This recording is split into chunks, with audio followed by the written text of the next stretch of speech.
他是火影里真正站在忍界顶点的男人，甚至被后世传颂为忍者之神，创立了木叶忍村，将忍者制度传扬至整个忍界，一人承包了抓尾兽的责任。这个人正是木叶的初代火影千手柱间。可以说，忍界的和平和柱间有着不可或缺的关系，甚至连外村的人都对这个时代的开辟者无比敬仰。但谁能想到，本该具有忍者之神威严的男人，却是一个实打实的地控。柱间的童年其实很不幸，他生活在充满战争的时代，这也让他内心从小就萌发出了创造和平忍界的想法。这天，他遇到了正在打水漂的班，看到眼前的这个同龄人，柱间有种莫名的亲切感。他告诉班，打水漂的诀窍就是扔出去的时候要向上提一下。傲娇的班表示，我当然知道，不信我打给你看。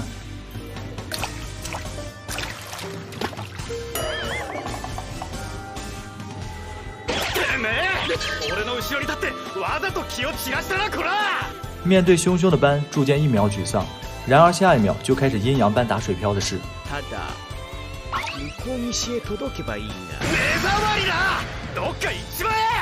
这时候河面忽然飘过来一具尸体，柱间连忙上前查看，班也注意到柱间可以在水上行走，这家伙是忍者。其实柱间在班扔石头的时候也注意到了，这是忍者扔手里剑的手法。柱间察觉到这里可能马上就要发生战争，他让班赶紧离开。临走前，他们互换了彼此的姓名，但作为忍者，在这个战乱的年代，为了不节外生枝，是不能够把自己的姓氏透露出去的。回到家的柱间目睹了父亲正在埋葬死去的弟弟。在这个年代，即使是一个7岁的孩子，也会被当成敌人残忍杀害。柱间问父亲，战争什么时候才能够结束？父亲则表示，想要创造一个和平的世界，需要漫长而艰苦的过程。柱间反问，就算是牺牲小孩子也在所不辞吗？这句话换来了父亲的一个拳头。在父亲眼里，根本没有孩子，只要能拿起武器，那么就是千手一族的战士。柱间被父亲训斥后，飞间告诉他，想要停战，最简单的办法就是签订协议。正是飞间的这句话在柱间心中萌发了种子，而一旁的板间质问飞间，这样我们的亲人不就白死了吗？这时飞间开始神预言，再说这样的话，你也会死的。果然，板间在和宇智波一族交手时被围攻，一群大人竟然把一个孩子玩弄致死。接连失去2个弟弟的柱间开始思考人生，他来到了和班初次相遇的地点，班也冥冥中来到了这里。他将自己失去弟弟的事情告诉了班。柱间没想到班和自己一样也失去过弟弟，并且和他有一样的想法，都希望创造一个和平的忍界。这次班已经能够将石头扔到对岸了。之后柱间经常和班见面，2人互相切磋，谈论着美好的未来。直到有一天，他们登上了山顶，映入眼帘的是山下的一片森林。柱间对班说，他要在这里创造一个属于我们的村庄，而这个地方就是之后的木叶村。很快，柱间和班偷偷约会的事被父亲发现，父亲告诉柱间，让他下一次和班见面时偷偷跟踪，打探宇智波一族的情报，如果被发现，那么就杀了他。并且他告诉柱间，或许班从一开始就是为了打探情报才接近的你。柱间虽然不相信班是这样的人，但面对父亲的安排，他只能顺从。终于，柱间和班又一次相约河边，他们机智地用石头给彼此通风报信，却被父亲们察觉。柱间的父亲和班的父亲冲了出去，同时出来的还有飞间和全奈，他们的目的是一样的，都是想利用孩子们打探情报。于是双方交手，大人们为了让彼此分心，竟然对孩子们扔出武器。关键时刻，飞间和班同时扔出石头保护了弟弟们，2个护地狂魔站了出来。班表示，看来之前和你畅谈的理想世界根本不可能实现。柱间听到这句话很惊讶，可是下一秒他感觉到了一丝丝凉意。班开启了写轮眼，若干年后，千手和宇智波的战斗仍未停歇，柱间和班也成了彼此家族的领袖。在一场战斗中，全奈大意轻敌，被飞间的飞雷神斩打败。全奈重伤，导致班无心战斗。此时千手一族只需要加一把劲，就可以彻底打败宇智波。但是柱间并没有这样做，而是向班伸出了和平之手。班显然有些动摇，然而这个时候全奈却告诉班，不能相信柱间。无奈班选择撤退。不久之后，全奈重伤身亡，而班将他的写轮眼和自己的融合，最后开启了永恒万花筒，获得了新的力量。班想到的第一件事就是复仇。他觉醒了万花筒的第3种能力须佐能乎，即便是看到巨人一样的高达，柱间也没想真正的伤害班。他召唤了花界树降临，用树枝缠住了班，同时释放出了花粉毒气。眼下柱间还在劝导着班放弃仇恨，但是全奈的死让班爆发出了前所未有的力量。他的须佐能乎已经进化成了完全体。柱间被迫召唤了木人之术，和班的须佐开始肉搏。两个巨人的战争，班人根本无法插手。班拔出了须佐能乎的武士刀，柱间也控制了木人挥拳。这一刻出现了短暂的忍界和平。这场战斗打了一整天，最终班还是败给了柱间。在飞间准备对班补刀时，柱间叫停了他。一向宠爱弟弟的柱间，此刻第一次露出了凶狠的眼神。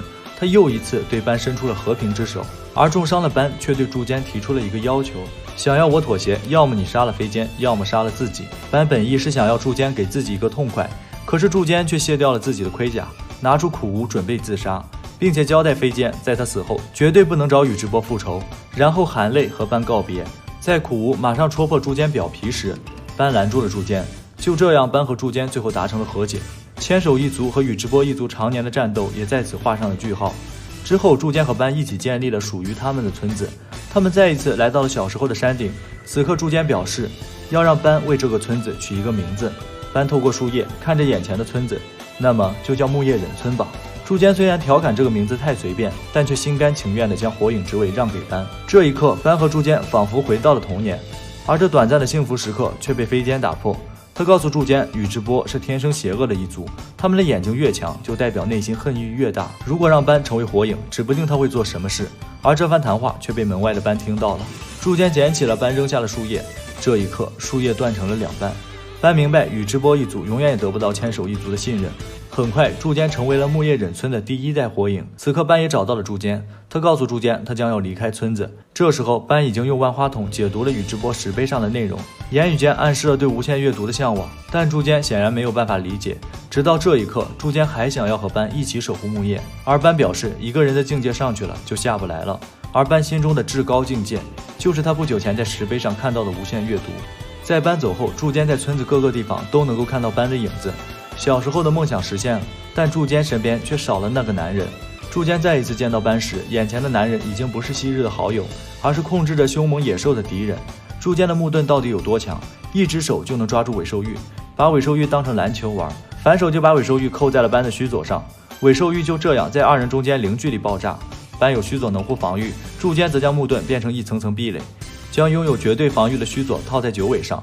班这家伙很有想法嘛。紧接着，班举起了武士刀劈向柱间，柱间用木人之术接住，并且在四周召唤了木盾形成的手掌，准备困住九尾。班一个华丽的转身，将周围的木盾一扫而光。班真的太有创意了，他竟然将尾兽玉和须佐能乎的武器融合，形成了一个尾兽玉螺旋手里剑。柱间急忙召唤了五重罗生门，这是一种比三重罗生门更强的防御术，但也仅仅只能做到改变尾兽玉的轨道。班表示好久没和你认真动手了，手都痒痒了。柱间也明白，班这次控制着九尾，明显是有备而来。他双手结印，开启了仙法，召唤了木盾大佛，随后发动了真术千手，打碎了班的须佐能乎，然后对着九尾来了一波摸头杀。九尾陷入了沉睡，柱间和班也将在终结谷迎来终结之战。他们冲向彼此，这次倒地的却是柱间。正当班得意时，柱间从身后给了班致命的一刀。原来前面倒地的柱间只是木盾分身。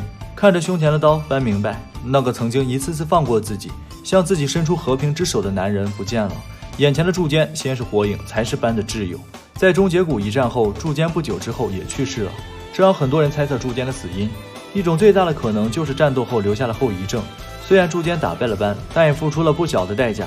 还有人说柱间的死是因为真术千手这个术的副作用，这一点没办法实锤了。在第4次忍界大战中，班和柱间先后被复活，长久分别的两人再一次展开了战斗。这场战斗也让人看到了先祖们的实力，只可惜柱间的被动恢复能力和秽土转生冲突，再加上班开启了轮回眼，所以给人感觉秽土班更强一些。这时的班内心恐怕想着自己当初选择的道路才是正确的。